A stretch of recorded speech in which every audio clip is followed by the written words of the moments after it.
This is your urgent call to action. We are all called to lead in a world in chaos, crisis, and turmoil. Join a pivotal global movement for change to transform the leadership crisis worldwide. Will you play it safe, or will you wake up, step up, and speak out? Like Nelson Mandela did for South Africa and the world, we need a radical new way to think, act, and lead, leading boldly into the future. Join host Anne Pratt, a Harvard Fellow and multi-awarded businesswoman, and unlock the best version of yourself to revolutionize leadership with what the world needs now.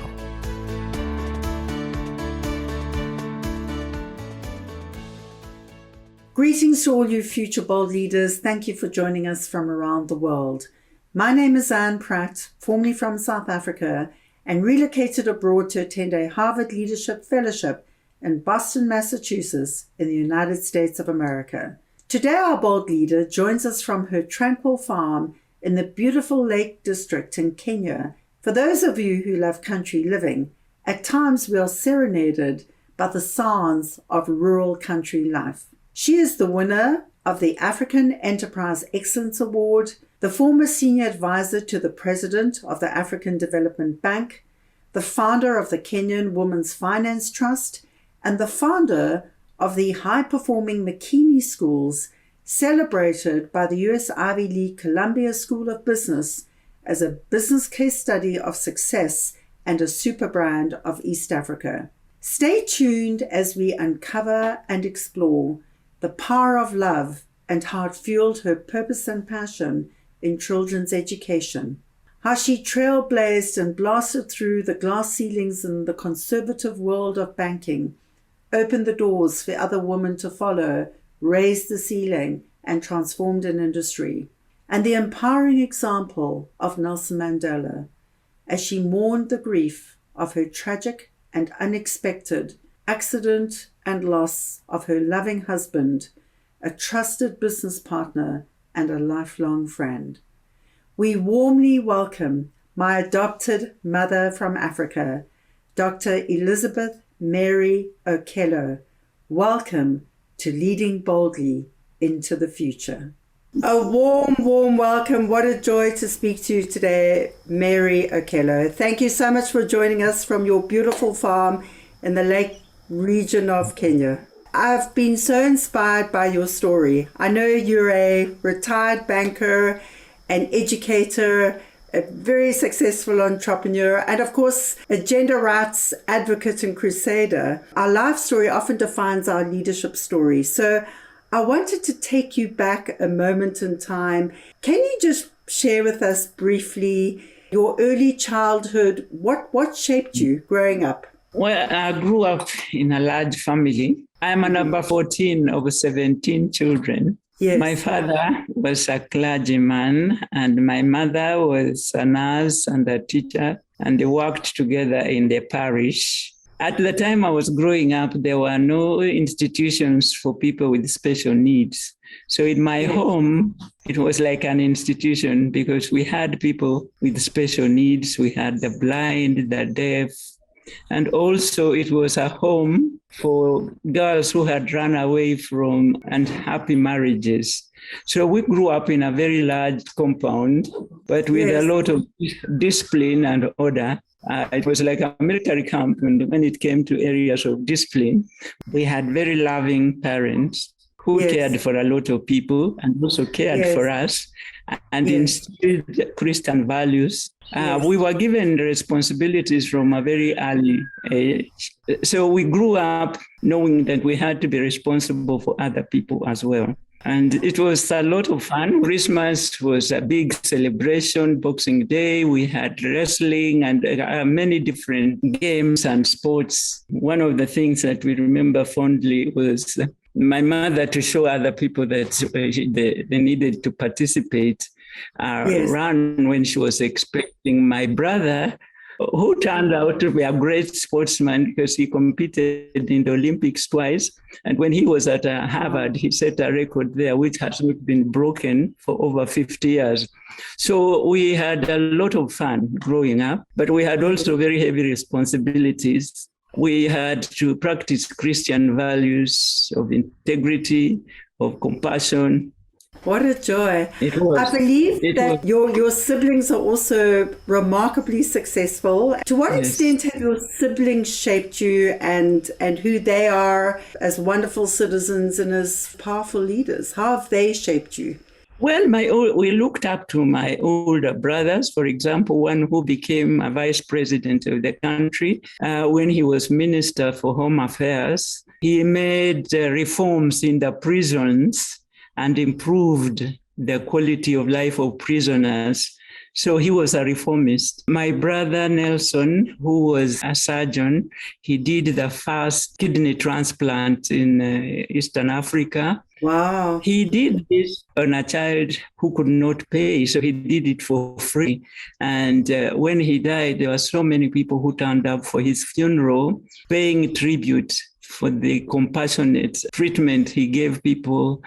We grew up looking up to people like that. My brother Agri, the one who I mentioned, who was at Harvard and left a record there, when he was in parliament in Uganda, he was Ugandan, brought a lot of reforms in the government, fought for people's rights. He died recently.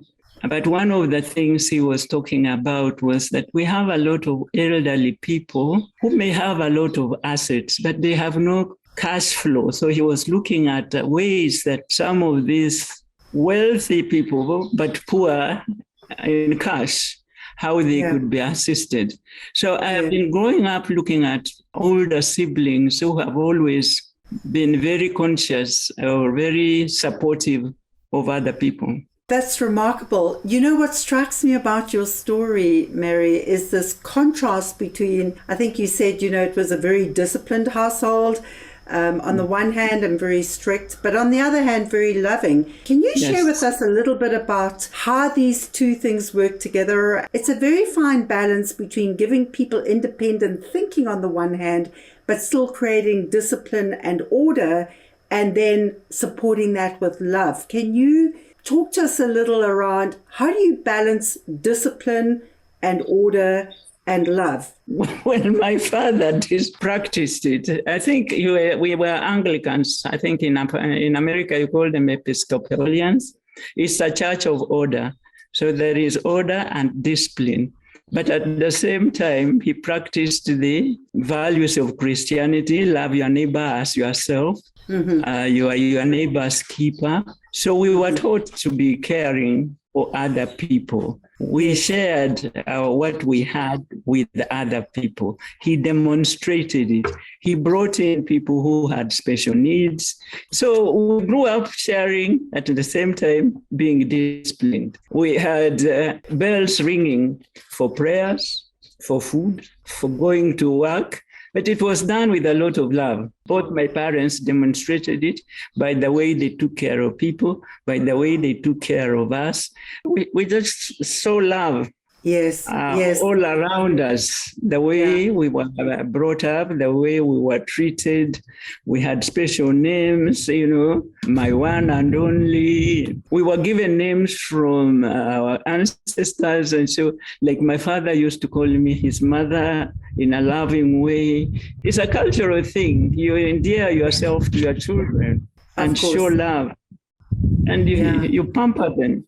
And the way I was pampered, I show love. Yeah, I enjoyed love. And I love people because I was loved. Of course. You know, you've had such in your own words, a fun, loving, remarkable family.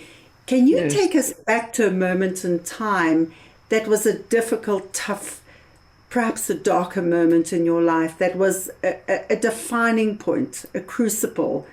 Is there a moment in time that life was really difficult? What was that moment, and how did you feel at the time? I think the death of my parents were difficult times, but I think they were in later life. My husband died suddenly in a mysterious car crash. And the day I met the person who caused the death of my husband was a very difficult one. In my mind, the question I wanted to ask him, was it an accident or deliberate? And I wanted to get this answer by looking at his eyes. But unfortunately, my eyes were blocked with tears. So I couldn't get that answer from him. But what I knew from Mandela's forgiveness, I realized that what was important was to forgive him and not to find out whether it was deliberate or whether it was accidental. What was important was to show forgiveness and even compassion for him. And that freed me from the prison of bitterness, resentment, and anger. I'm so sorry for your loss, and I think that's a remarkably courageous action. Can you just take us through how that process worked? Did you forgive him immediately? Did you go through a process of that? How did that play out for you? It was a process. I had so many questions in my mind because I kept wondering, was he going to come for me now that he has killed, my husband is dead? Was he going to come for the rest of the family? There were so many unanswered questions. But as I said, I kept feeling that until I come to a point where I forgive him, I would not be released from all this baggage of emotions. And how long did that take you? It took me quite a while. There were moments I thought I had forgiven him, but when I got myself in a difficult situation, when I was facing challenges, then again it would come back hitting me. So it went on for a little while before I could completely forgive him. And what was the aha moment? When did you realize that that is what you needed to do? I think when I felt that it no longer bothered me, whether he did it deliberately or whether it was an accident, I think then I felt that didn't matter. What mattered was to let it go. Yes. No, that is so powerful. Moving to your business career, Mary, you've had a remarkable career. I know you're a passionate educator, but you've also been an incredible crusader of gender equality. And I know you had an early life in banking. Can you share with us an example, a moment in time when you were pioneering your way through the ranks in banking? You know, what was that moment? I was the first woman bank manager in my country. And when I got into the bank, women were cashiers, clerks, tea girls, and secretaries. That is as far as they could go. Yes. So I took it upon myself to try and ask these girls if they could aspire to get out of those menial jobs they were doing in the bank and become supervisors and managers. It was not easy. I had just come back from London where I did my banking profession studies. So I used to use my notes and my books from the Institute of Bankers London, photocopy my notes and share them with the girls in the bank. I started a mentoring program for them, so to speak, and encourage them to study, encourage them to think, because they were very intelligent and capable, that they too can be supervisors. And whenever they did when they did their studies and some of them got the qualifications, I made myself their voice. So I would mention what they are doing, what the qualifications they have gained, to lobby for them to be considered for managerial positions. And I was very happy in 1972, they had the first woman supervisor. Her name is Agatha Obare.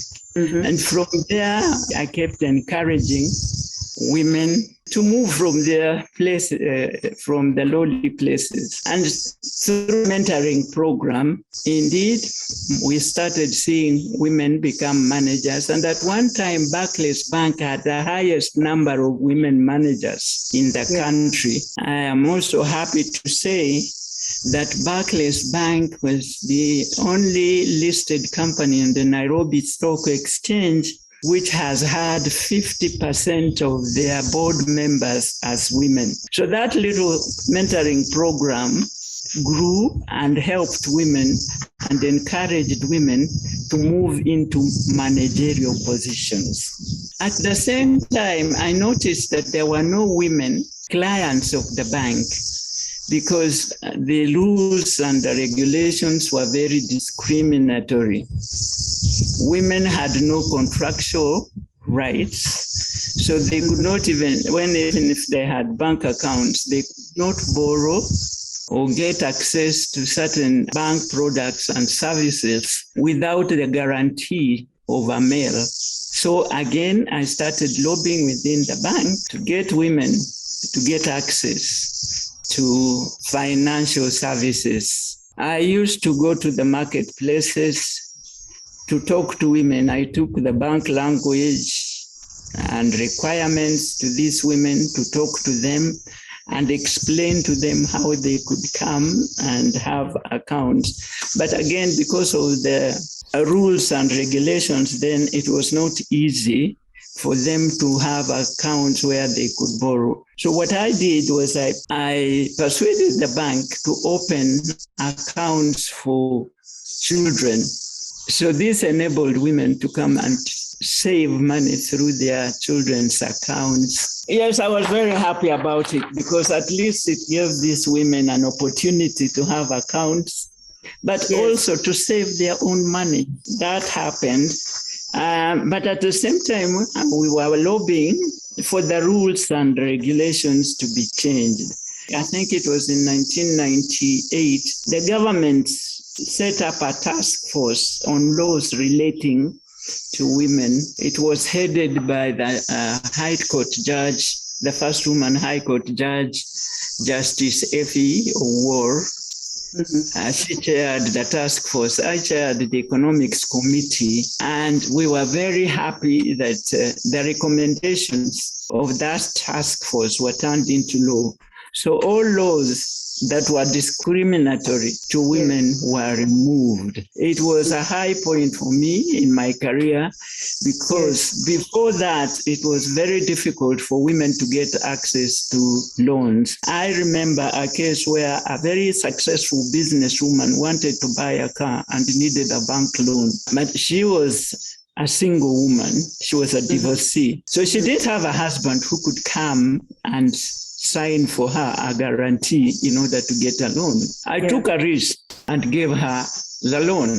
Of course, I was scolded. I was told that I had done something irregular, but it was okay to take a risk for another woman. The lady managed to pay the loan very well. So that was a good example that women can service loans, and that the laws and the rules which were discriminating against them were just causing agony for people. After the laws were removed, we got more and more women coming in to take bank facilities and services. Then in 1982, we started the Kenya Women Finance Trust. This was an affiliate of Women's World Banking to help women get access to credits and financial services. At the time we set up Kenya Women Finance Trust, I was also with the Women's World Banking, and so they took me on as a regional representative for Africa to try and help set up similar organizations in other African countries, which we did in Zimbabwe, Uganda, Senegal, and Zambia, to mention a few. I said that's remarkable. I mean, the way in which you scaled that is remarkable. Yes, and today there are many more affiliates of Women's World Banking, which have set up organizations that are helping women access banking. our call has always been for financial inclusion. And I'm happy to say in Kenya, it worked out well, so much that banks now realize that women were a good market segment. And in fact, at one time, a lot of banks went out of their way marketing their services to women, creating products that were specifically targeting women. We have not arrived, but at least today, women have access to financial services. There are no practices that will tell them that you have to bring a man before you can be granted a loan. What do you think was the tipping point, Mary? What do you think, from a corporate point of view, persuaded the banks to open up? I mean, obviously it was a systemic approach. You know, you were advocating, you were sitting on regulatory bodies. What do you think was the tipping point that helped Kenyan banks understand that financial inclusion made good business sense? I would say, I think the women themselves, because women, whenever they borrowed, they paid back. It was a new market segment that had not been explored. And the fact that there were good loan repair, and because of education, more and more women were getting educated. And then again, women are really the backbone of our economy, because they are in all sectors, especially agriculture and small scale businesses. So from there, they were generating income, they were generating revenue. Then they formed what we call chamas groups. And in these groups, they were saving and investing. And it became very attractive to bankers, because these chamas, they control quite a bit of money, because you have a pool of women bringing their savings together, investing in different things. They became attractive to bankers. And that's why the bankers now started having specific products and services targeting women. So it really needed somebody like you as a pioneer to champion the cause. And once the doors were opened and the banks could see that this was a good business proposition. I think I would give credit to women themselves, because when they borrowed, they paid. And also women tend to be good money managers.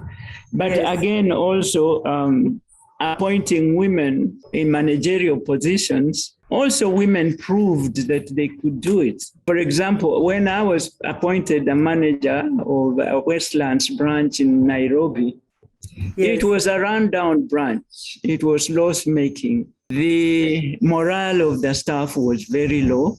I don't know whether I was sent there because it was in a bad state, or whether it was, again, I don't know whether it was deliberate or in whatever it was. But by the grace of God, I turned it round. I helped to bring the morale of the staff to a very motivated level. The culture changed to a very productive, people's attitude changed to become more productive and caring about the bank business. So I think turning that round, so seeing, I think, a woman being effective in their work helped also the promotion of other women, because I carried this heavy responsibility on my shoulders, knowing that if I didn't perform well, exceedingly well, it would affect other women who are aspiring to be bank managers or to join the bank service. So I had to work hard. Do you think you were held to a different standard? Yes, and they were always watching. I don't know whether they were watching for me to fail or watching for me to succeed. I'm not very sure. But the expectations from me were higher than other people. So what would you say to other women, Mary, who are pioneering a path? I think we have always to remember we are each other's keeper. And I will take you back to when I was in school. I was in a class of 13 girls who were selected to start the advanced Cambridge certificate in my country. Yes. And from this very day we arrived in school, we were being told that if we didn't perform well, the government was not going to invest in higher education for girls. So that was a responsibility we carried for others right from the time we started the course. Yes. And therefore, any woman, any pioneer woman carries that responsibility. If they don't perform well, it affects other women. So they have no choice but to excel and do well in whatever they do. And so the few who manage to get there have to go out of their way to try and bring others up so that we can have a critical mass of women in leadership. We carry different gifts from men. We are more empathetic. We are more caring. I don't think women have this syndrome of winner takes it all. We are more inclusive, and therefore we need more women to support one another to get to the table where we can make decisions that will help women improve their lot. That is very powerful and very true. In fact, Mary, our company in South Africa, we were a top executive search company that helped with the top leadership in the country. And we did the first qualitative research in the country around women on boards in the business case. Is there a business case? Do gender diverse boards improve board decision making? And of course, the answer was clearly yes. What was interesting in that research, and it confirms what you're saying, is that women have this unique gift. And I think many women some women have made the mistake of trying to emulate men, and rather than bringing the uniqueness of women to the table, which are many of the qualities that you've just highlighted. Yes, but again, that is something we need to sensitize ourselves, because sometimes we expect women to know it, but they may not know. So we have a duty to educate ourselves that we need our own solidarity, that we need to lift one another up. You know what strikes me about your family story? I mean, you had this wonderful family of boys and girls. What put you onto this path of crusading for gender equality rights? My father always was very much for gender equality, and we were never discriminated against. We were given as equal opportunities as our brothers, but we saw it even in his own work. He always advocated for girl child education. He spoke out for women, promoted them wherever they could. I was very happy the other day. We had the first woman bishop in the Anglican Church in Kenya. When was that, Mary? It was 2 weeks ago, I think. It was actually sometime this month. Wow, that's fantastic. But I'm just happy that she is in the diocese where my father started his work. So we are very happy about this first woman bishop in the country, and we are praying that she will be supported and that she will do such a good work that the church will promote more women to be bishops. Yes, fantastic. Well, with your support, I have no doubt she will. I have already reached out to her. And I have told her we shall support her as much as we can.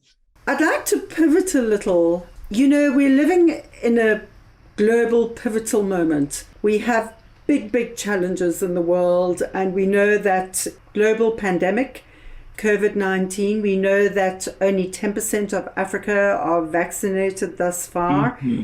And we have another form of deep divide and inequality. What are the big issues in the world today, Mary, that keep you awake at night? What are the kind of major challenges that worry you about the future? Well, you have just mentioned one, this inequality in vaccinations. Mm-hmm. If they say America, according to what I hear WHO say, 54% have been vaccinated, and in Africa we are talking about 3.5. And this is a global thing. Doesn't that show poor leadership? Because if it is a global thing, it should be tackled globally. So you cannot have pockets or places which are moving forward and the pandemic is affecting everybody. So there is an issue there about leadership, isn't it? Need I go further? What would you say to the world leaders today, those that kind of resist, those that are not doing enough to make sure that the entire world is vaccinated? What would you say to those leaders around their leadership, and what is it they need to be doing differently? Well, they should lead. And if you are leading, you look at all aspects of a problem. As we have said, this is a global problem. So it should be tackled globally. So you should not have pockets of areas that are being left behind, which will affect areas that are already moving ahead, isn't it? Correct. I think we need courageous leaders who are prepared to take right decisions and take right actions, rather than leaders who are very selfish and looking only inward. We are all affected. So you cannot afford just to look at your own little territory. You have to look at the global thing. But I'm not seeing on the horizon leaders who are taking that bold position to tackle global issues in a global way. You see even countries now breaking away from organizations. I mean, we have just seen Britain exit from the European Union when I thought everybody was going global, and we are looking at, global issues by getting closer to one another instead of breaking away. Yes. What is the risk to those leaders who are resisting this more collective, collaborative, cooperative approach? What is the risk in terms of them not overcoming that more individualistic, nationalist approach? It is going to hit them in one way or another. We are so interdependent, we are so interconnected that you cannot that selfish dance cannot work anymore. Look at even the climate. If we don't do collective action to tackle things like the environment, like the climate, we will all suffer in one way or another. So we just need courageous leaders, bold leaders who will take the right decisions and actions to save the world, to save the continent that we live in. Do you think it calls these leaders out to think, act, and lead differently? And if so, what really comes to mind around one thing that leaders really need to do differently today? I think they have to stop this selfishness of winner takes it all and the exploitation of other people. Africa has been exploited. Don't you see now people running to the countries that have been exploiting Africa? And when they get there, don't they have issues that they have to deal with? If you exploit Africa, and if Africans find it difficult to live in the country you have exploited, they will migrate to you where you have taken their resources to, but you may not welcome them there. But they are following the resources that you have exploited from their continent. And we know that migration is an increasing global problem. The migration. Yes, they are just following the things that are being taken from here to other countries. We have even situations where sometimes even soils in Africa are being moved. Apart from the pandemic and climate change, which are big, big, big global issues, is there any other particular issue for you that keeps you up at night? The issue of women have not arrived. When you look around the world, how many women are in leadership positions? How many women are on the decision-making tables? The pandemic has even worsened the situation of women because women have been the caregivers. Women are the ones who are having to deal with the day-to-day issues. And that is even undermining the gains we had made. We are now so preoccupied with the day-to-day, to putting food on the table, that we cannot look at even the bigger issues that we need to be addressing. The advancement of women is almost getting stagnant because we are not having enough voices of women where big decisions are being taken. That silent voice, that absence of voice, that voice is not helping solve a lot of these problems. I completely agree. And the numbers don't lie. And of course we know Madiba, Nelson Mandela, loved woman and appreciated and valued woman. But moving to the conversation of our iconic and beloved Nelson Mandela, I know you've had many Mandela moments in your life. Can you take us back to a time where there was a big Mandela moment for you? What was the situation? Where were you? Can you describe a situation for us? But I think I just explained to you that one of forgiveness. Yes. When I had to deal with somebody who had caused me deep pain. Yes. And I had to remember that even Mandela had to forgive his jailers. So that was one of my Mandela moments. But another one came in a very indirect way. Yeah. In July 2014, Mandela's grandson visited Makini Schools, Ndaba. And Ndaba's posture, his mannerisms are very similar to his grandfather. And when he came to the school and raised his hand in the Mandela way, the way he spoke, the way he empathized with the children, the way he excited the children, and the way he gave wisdom to the children, telling them to work hard, to put their continents at heart, and all the things that he talked about, the importance of education. It was like Mandela had come out of his grave. And in fact, the children were asking, is he still alive? Because he had died. So that was, it was like Mandela was speaking through his grandchild to embrace the values of integrity, the values of compassion, the values of caring for each other, and the values of taking education seriously, because without education, you cannot achieve much. And when he quoted his grandfather's quotation, that education is the most powerful weapon to change the world, the children were ecstatic because they were in an educational institution. So that moment really brought us very close to Mandela. That's wonderful, Mary. And if you could just share with us a little about your Makini Schools, because just to share with our audience, I know you're a passionate educator. What inspired you to start the school after this wonderful career in banking and international finance? What brought you back to creating this wonderful school? Well, we started the school in 1978. At that time, Kenya's population was growing at 5% per annum. I think it was one of the highest population growth in the world. So the government was not able to build schools fast enough to cater for the number of children that we were producing.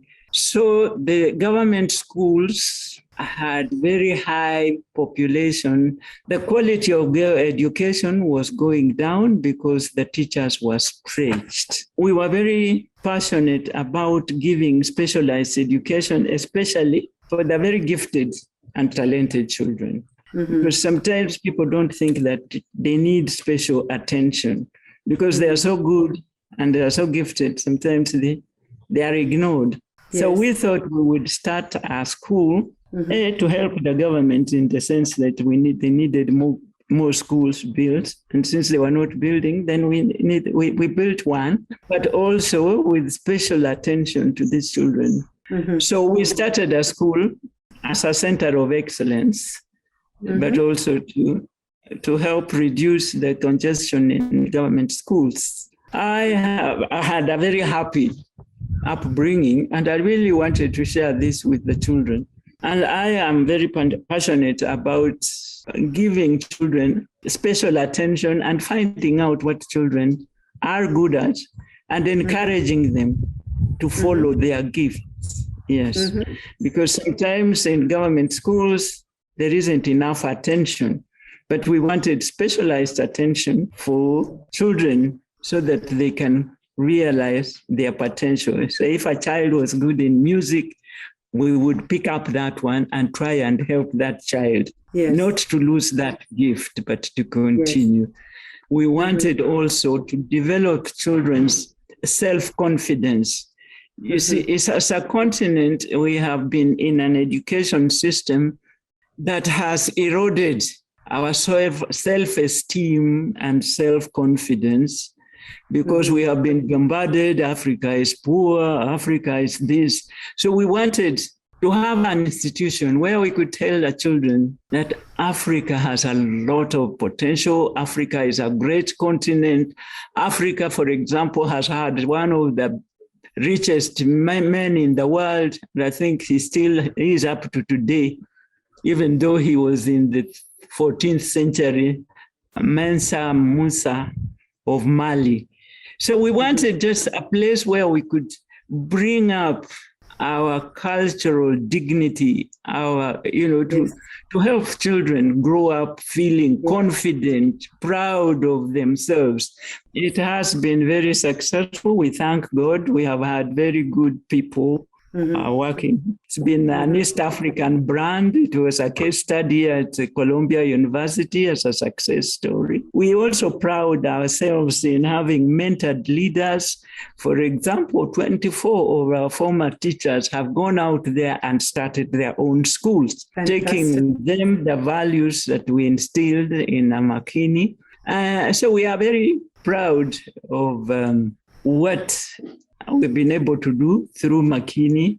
We have had challenges. We have had challenges also in Makini, but those challenges have taught us many things.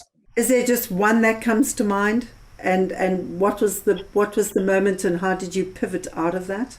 We took a loan from the World Bank, the International Finance Corporation, to start an international baccalaureate course. We targeted international students. But unfortunately, due to a political instability in the country, our international students canceled their applications, and so they did not come. Wow. So we were left with a dollar loan without dollar income to service it. At that time, we didn't even have enough local students who could generate local funds that we could translate into foreign exchange to pay the loan. As if that was not enough, we had to go back to the World Bank to renegotiate and ask them to give us longer time so that we could find funds to pay. But the worst part of it was while we were still struggling to figure out how we were going to pay, I lost my husband, my soulmate, my business partner. Sure. So I was left there alone, feeling very vulnerable. Yes. That's the time you don't know what to do. You don't know where to look. But fortunately, because I was brought up as a Christian, I just had to turn to God for wisdom, strength. Okay. So fortunately, the World Bank was positive, and they agreed to extend the time. So that enabled us eventually to pay off the loan. Wow. But it was tough. No, again, that is where Mandela's lessons came in handy, because we were saying even when Mandela was facing many challenges, he never veered off his vision or mission of transforming his country or freeing his country. So even us, when we looked and saw, many people came to us and said that you are struggling and you are sitting on real estate. Why don't you just sell it and pay off the loan and you'll be okay? But we said, no, that's not what we took us into school business. We came into school business to give quality education, and it doesn't matter what challenges we face, we shall remain focused on our mission and vision. What do you think Mandela would say to the older generation today? I think he would ask them to share their wisdom, because he mentored his grandson. Mm-hmm. His grandson wrote a book about what lessons that his grandfather passed on to him. So I believe he would tell the older generation to share their wisdom and their lessons from the experiences they went through, so that they can create a better country. For those leaders still in power today, what do you think he would say to them? First, they should try and unite the continent, because the continent is still very fragmented. They should get together. And I think he had tried to say this even before, when he said, I dream of the realization of the unity of Africa, whereby its leaders combine the efforts to solve the problems of this continent. Mm-hmm. And then he dreamt of our forests, our deserts, and our wilderness. So I think he would tell them first to protect what we have. Yes. Because right now, I'm not sure whether we are protecting. There is a scramble, another scramble for Africa. I'm sure he would have been involved in trying to tame this scramble by protecting the continent. He would also have told them to know when to exit. And that example also helped us. After 40 years of running Makini Schools, I exited. You did. Because sometimes you can overstay. And I think he would have been telling African leaders, don't overstay. Exit when it is time to exit. Yes. A very powerful lesson. It's and one that many leaders could learn from, you know. And what strikes me about that too, Mary, is that, you know, Africa, I think, you know, 75% of the continent is below 30 years of age. You know, we also need to make space at the table for younger leaders coming up through the ranks. And that's when I think he would have said, exit when it is time to exit. Mm-hmm. Don't overstay. Of course. There is a saying, I don't know, fish and visitors, if they stay, they stink. Overstay. Absolutely. You may have been saying maybe some of these are now stinking. Yeah. Well, we won't ask you to compromise yourself and name any of those, Mary. We'll, No. You asked me what you would have said, and I'm just guessing what you would have said. Absolutely. Yeah. I want to say what he would, because he gave an example of himself. He did indeed. By exiting when it was time to exit. Of course. Just pivoting a little, can you share one fact about yourself that very few people know about you? I don't know. Well, our friend Teddy shared something with me that prior to Kenyan independence in 1964, you had some pretty good training as a sharpshooter, and also worked in the prisons, which, you know. Yes, I did. I did. I am a sharpshooter, but this one is something that I inherited both from my father and my grandfather. My grandfather's name was Sharpshooter. He was named the Sharpshooter because During his time, I'm talking now about in the 1800s or like in 1860s or thereabouts, when there were many elephants and they were destroying people's crops and they were harassing people. Yes. People used to hire my grandfather to go and kill the elephants so that they could have peace. So he was very gifted. He was, and so they called him sharpshooter. And Mary, I didn't know that when I called you a sharpshooter, but it kind of... Yeah, in fact, it's called Hatamoga in my language, which means the one who, a sharpshooter. And I happen to have that one because in all my school days and even at university, I played netball, I played hockey, I was always put in the shooting position. Yes. And I don't think we lost any games because I had that advantage. So you're a sharpshooter in more ways than one, Mary. Yeah, no, but even when I was in the prisons department, I remember Major Bannister saying, I was actually one of the... I was the only woman, I can't remember, but I was young. But I could shoot. I would go to the range and finish all those targets. And it was very easy because when you have it in you, it's not a problem. Well, you learned. I mean, that's remarkable. Did your grandfather teach you? Who taught you how to shoot? I think my father, but some of these things, I don't know whether they are inherent. But it was also it was not always the easy one because I was told never to throw a stone at anything. Because I remember, I think I threw a stone and I killed a bird unintentionally. Yeah. So that's when my father realized that I had this thing. So he told me never to throw stones, never to throw anything. I think also I nearly made my sister blind because I was angry with her and I threw something at her and it nearly hit her eye. Wow. So sharpshooting can be useful, but it can also be a liability.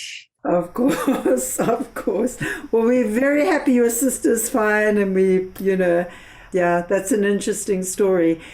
Tell us one thing you're really excited about at this stage and place in your life. Just being able to enjoy nature, watching birds, listening to birds. I listen a lot now to people who sort of compassionate listening.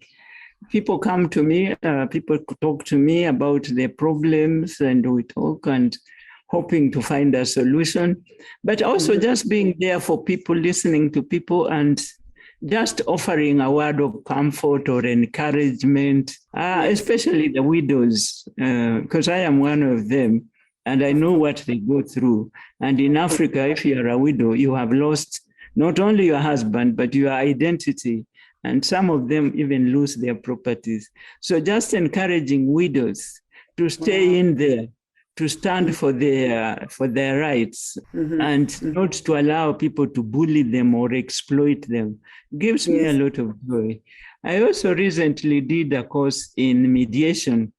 Okay. And as you know, Corona has brought a lot of conflicts, depression. Many people are really suffering inwardly. And sometimes some of them become very aggressive. So we are seeing a lot of conflicts. I'm glad that I did a course in mediation because that training is helping me help people resolve their conflicts amicably. No, in Kenya, we have this thing. Anytime people have a problem, they say, we shall meet in court.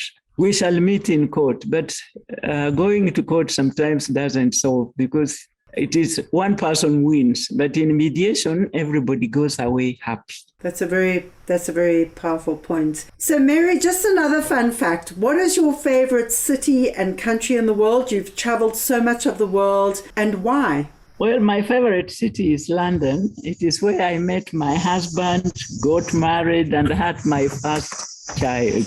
It is also where I started my career in banking. Yes. So I love London. But London was also, the capital of the world during my time. And we used to sing, God Save the Gracious Queen. Really? So to have gone to the yes, we did. When going to be in the same city as the Queen, where was just something out of this world. I mean, the connection between London and Africa, I remember when actually Queen Elizabeth traveled to Africa in 1947. In fact, when her father died, and it was in Africa that she heard the news and had to travel back to London. There's this wonderful connection between Queen Elizabeth and Africa. If I may ask, where did you meet your husband? I met him. I was in William Goodenough House. It was a hostel for Commonwealth postgraduate students. It is in Russell Square. Yes.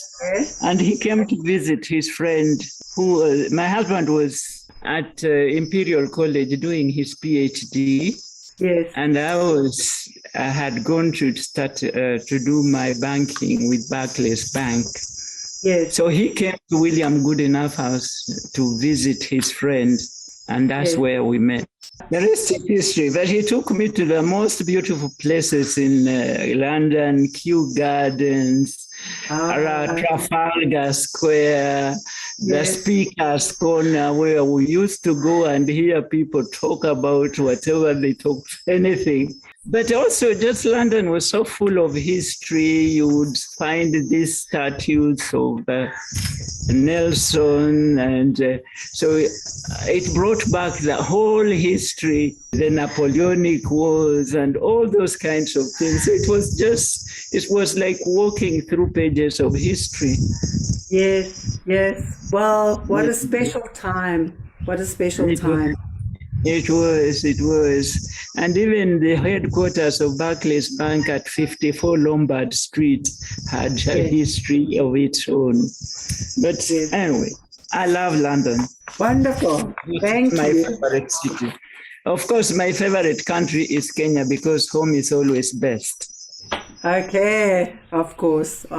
And you have a beautiful home too. In our closing couple of minutes, Mary, what are any final takeaways you would like to share with bold future leaders that are trying to navigate the complexity of this time?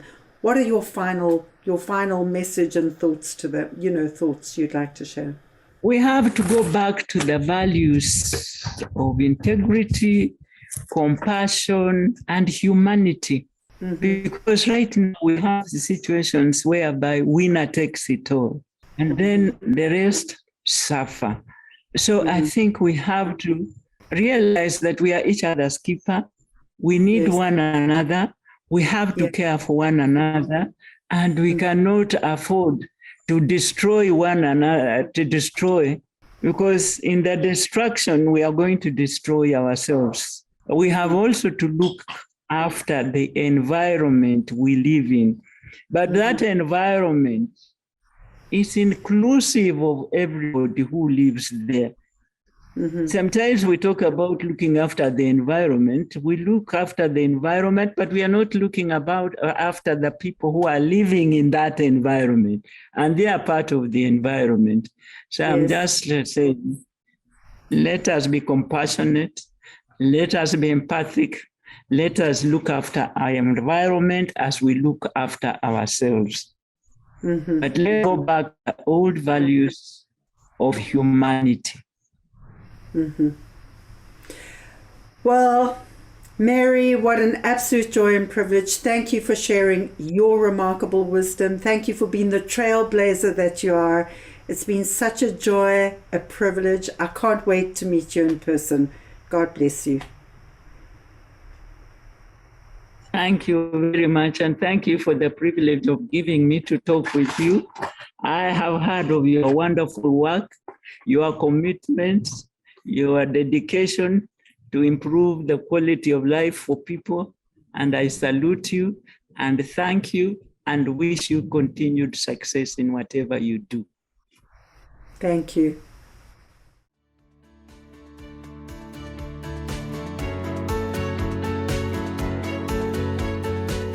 Thank you for listening to this episode of Leading Boldly into the Future. Please find links and connections mentioned in this show in our blog and never miss an episode by subscribing at anne-pratt.com. That's ANNE-PRATT.com. May these insights from inspiring industry leaders, remarkable disruptors, and courageous champions of change bring forth a brand new you, emboldened, empowered, and ready to inspire hope. Come back soon, share with your friends, sign up on anne-pratt.com and join our movement for change. Why? Because the world needs you to lead boldly too.